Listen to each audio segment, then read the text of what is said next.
കുട്ടികളുടെ വൈയക്തിക മാനസികോല്ലാസങ്ങൾക്ക് ഏറെ പ്രയോജനപ്രദങ്ങളാണ് യാത്രകൾ. 2024-25 അധ്യയന വർഷത്തെ സ്കൂൾ പഠനയാത്ര 2025 ജനുവരി 18 ശനിയാഴ്ച കൃത്യം 7:15 സ്കൂളിൽ നിന്ന് പുറപ്പെട്ടു. 57 കുട്ടികൾ പങ്കെടുത്ത പഠനയാത്ര ആദ്യം മടവൂർ ഗുഹാക്ഷേത്രത്തിലാണ് എത്തിച്ചേർന്നത്.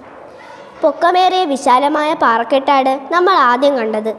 പാറക്കെട്ടിൻ്റെ താഴ്ഭാഗത്ത് ഒരു ചെറിയ ഗുഹാക്ഷേത്രം. ക്ഷേത്രത്തിലേക്ക് പോകാൻ പാറയിൽ കൊത്തിവച്ചിട്ടുള്ള ചെറിയ കൽപ്പടവുകൾ.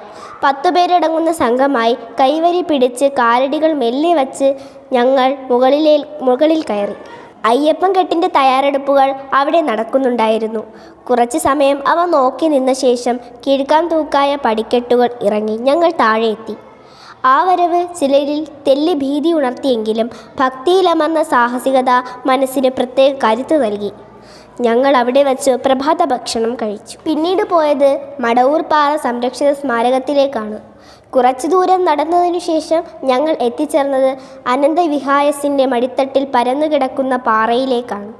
അവിടെ നിന്നും നോക്കിയപ്പോൾ ടെക്നോ പാർക്കിൻ്റെ പ്രാന്തപ്രദേശങ്ങളും കുറച്ച് ഫ്ലാറ്റുകളും ചില കെട്ടിടങ്ങളും കാണാൻ കഴിഞ്ഞു.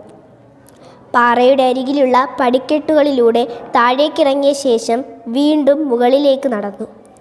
അവിടെ നിന്ന് മുള കൊണ്ട് നിർമ്മിച്ച ഒരു പാലത്തിലൂടെ പതുക്കെ നടന്നു. മുകളിൽ കയറി. പലരും കിതച്ചു. അവിടെ നിന്നും വീണ്ടും താഴേക്ക്. ജലം ജീവാമൃതമാണെന്ന് നന്നേ ബോധ്യപ്പെട്ട നിമിഷങ്ങളായിരുന്നു അത്. ബസ്സിൽ കയറിയ ഉടനെ ഞങ്ങൾ വെള്ളം കുടിച്ചു. പതിയെ ബസ് നീങ്ങുകയാണ്. പിറകിൽ നിന്നും കുട്ടികൾ ആർത്തു വിളിക്കുന്നു, മാമാ പാട്ട്. ചടുല താളത്തിലുള്ള പാട്ടുകൾ പിന്നെയും മുഴങ്ങി.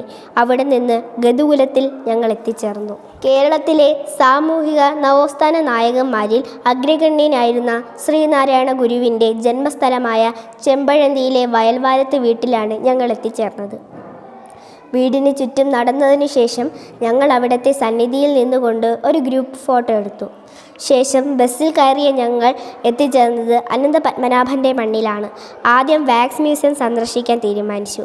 മെഴുകിൽ നിർമ്മിച്ച പ്രശസ്ത വ്യക്തികളുടെ പ്രതിമകൾ ഞങ്ങളെ സംബന്ധിച്ചിടത്തോളം അത്ഭുതപൂർവമായ കാഴ്ചകളായിരുന്നു. ജീവച്ഛായ തുളുമ്പുന്ന ആ പ്രതിമകളുടെ അരികിൽ നിന്നും ഞങ്ങൾ ഫോട്ടോകൾ പകർത്തി. അവിടെ നിന്ന് ഞങ്ങൾ ചിത്രമാളികയിൽ എത്തിച്ചേർന്നു. ചിത്രവൈവിധ്യത്തിൻ്റെ ഒരു ലോകമായിരുന്നു അത്. താഴോട്ട് വന്നപ്പോൾ പ്രഗത്ഭരായ വ്യക്തികളുടെ ഫോട്ടോകൾ വച്ചിരിക്കുന്നത് കണ്ടു. അവിടെ നിന്ന് കുതിരമാളികയിൽ എത്തിച്ചേർന്നു. തിരുവിതാംകൂർ രാജാക്കന്മാരുടെ വാസ്തുവിദ്യാ ശൈലിയുടെ ഉത്തമോദാഹരണമായ ഈ മാളിക, ഗർഭശ്രീമാൻ എന്ന് പുകൾക്കൊണ്ട സ്വാതി തിരുനാൾ നിർമ്മിച്ച ആ ചരിത്രശേഷിപ്പിൻ്റെ നാനാഭാഗങ്ങളും ഞങ്ങൾ ചുറ്റി നടന്നു കണ്ടു. മുട്ടയുടെ വെള്ളയും ചിരട്ടക്കരിയും ചേർത്തുണ്ടാക്കിയ തറയുടെ മിനുസം ഇന്നും നഷ്ടപ്പെട്ടിട്ടില്ല. ഇരുൾ നിറഞ്ഞ അകത്തളങ്ങൾ, വിദേശ രാജാക്കന്മാർ നൽകിയ പലതരം ഭരണികളും പാത്രങ്ങളും ഗ്ലാസുകളുമൊക്കെ ഞങ്ങൾ കണ്ടു. എത്ര മനോഹരങ്ങളാണവ! വിവിധ തരത്തിലുള്ള കഥകളിയുടെ വേഷപ്പകർച്ചകളും നൂറ്റാണ്ടുകൾ മുമ്പുള്ള വാളുകളും ചുമർ ചിത്രങ്ങളും ദേവീരൂപങ്ങളും കണ്ട് മനം നിറഞ്ഞതിനു ശേഷം ഞങ്ങൾ നൃത്തമണ്ഡപത്തിൽ എത്തിച്ചേർന്നു. അവിടെ നിന്നും ഒരു ഇടനാഴിയിലേക്ക് നടന്നു. അങ്ങേയറ്റം എത്തിയതിനു ശേഷം ഒരു വശത്തുകൂടെ നോക്കിയപ്പോൾ നിരനിരയായി കുതിരകളുടെ ഒരു ശില്പങ്ങൾ കണ്ടു. ഈ ശില്പങ്ങൾ കാരണമാണത്രേ കുതിരമാളിക എന്നു പേര് വന്നത്. പത്മനാഭ കടാക്ഷമുള്ള പാവനമായ മണ്ണിൽ നിന്നും ഞങ്ങൾ യാത്ര തിരിച്ചു. നേരെ പ്ലാനറ്റോറിയത്തിലേക്ക്. അവിടെ എത്തിയ ഞങ്ങൾ വിശപ്പിൻ്റെ വിളിയെ അവഗണിച്ച് ബഹിരാകാശത്തിൻ്റെ വിസ്മയ ലോകം കാട്ടിത്തരുന്ന തിയേറ്ററിൽ ചെന്നിരുന്നു. ക്ഷുദ്രഗ്രഹങ്ങളുടെ അവസ്ഥാവിശേഷങ്ങളായിരുന്നു പ്രധാനമായും ആ ഷോയിൽ കണ്ടത്. അതിനുശേഷം ഉച്ചഭക്ഷണം കഴിച്ചു. അവിടെ നിന്നും ഞങ്ങൾ 3D ഷോ കാണാൻ പോയി. ഭയജനകമായ ചില രംഗങ്ങൾ കുട്ടികളെ തീർത്തും ത്രസിപ്പിച്ചു. അവിടെ നിന്നും ഞങ്ങൾ വേളിയിൽ എത്തിച്ചേർന്നു. പ്രശാന്ത സുന്ദരമായ ഒരിടം.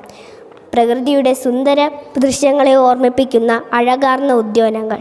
സുഖശീതളമായ കായൽ കാറ്റുകൊണ്ട് നടന്നതിനു ശേഷം ഞങ്ങൾ അവിടെയുള്ള ട്രെയിനിൽ കയറി. ട്രെയിനിൽ ഇരുന്നു കൊണ്ട് പാർക്കിൻ്റെ പല ഭാഗങ്ങളും ഞങ്ങൾ വിശദമായി കണ്ടു. പിന്നെ പർച്ചേസിൻ്റെ സമയമായിരുന്നു.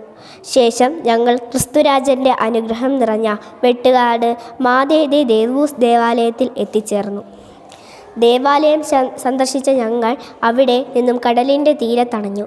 മനുഷ്യ മനസ്സുകൾ എക്കാലവും അത്ഭുത രസത്തോടെ നോക്കി നിന്ന അനന്തനഗരത്തിൻ്റെ അലവിളികൾ ആസ്വദിച്ച ശേഷം ഞങ്ങൾ അവിടെ നിന്നും മടങ്ങി. തിരികെ എത്തിയത് ഒരു കേരള ഹോട്ടലിലാണ്. ചൂടുള്ള ദോശ വാങ്ങി കഴിച്ചതിനു ശേഷം ബസ്സിൽ കയറി.